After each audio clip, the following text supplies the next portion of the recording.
আসসালামু আলাইকুম। সবাই কেমন আছেন? আশা করি অনেক ভালো আছেন। ভাইয়া এগুলা হচ্ছে আমার আব্বা কৃষিকাজ করছে। আমার আব্বা করছিল ক্ষেতগুলা, বেগুন ক্ষেতগুলা, লাল শাক করছে, লাউ ক্ষেত করছে, কন্দে ক্ষেত করছে, এগুলা করছে আমার আব্বা। আমি করি নাই। আমার আব্বা একটা হাতের অ্যাক্সিডেন্টের কারণে আমার আব্বা খেতে আসতে পারতেছে না। তো একটা ছোটোখাটো অ্যাক্সিডেন্ট হইতে হাতের সমস্যা হয়েছে, কিছু কাজকর্ম কিছু করতে পারতেছে না।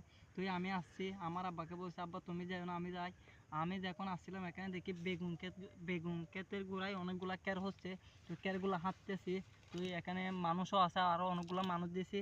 তো এই পরিশ্রমগুলো আমি নিজে করতেছি, আমি একলা নিজে করতেছি। এখানে বীজ দিচ্ছি, পাঁচ দিচ্ছি, গরুর সার দিয়ে মেরে তুলে দিচ্ছি বেগুন গাছে। তো আমার আব্বা যখন অসুস্থ হয়ে গেছে, তো আমার আব্বাকে আর পাঠায় না খেতে। তো আমি নিজে আসি করছিলাম এগুলো। তো সবাই আমার জন্য দোয়া করবেন, আমার আব্বার জন্য দোয়া করবেন, যেন আমার আব্বা যে এখানে যাগুলা ক্ষেত করছে, যেন আমার আব্বার ভালোভাবে যেন বেগুন, তারপর লাউ যেন ছিটতে পারি, সবাই দোয়া করে দিবে।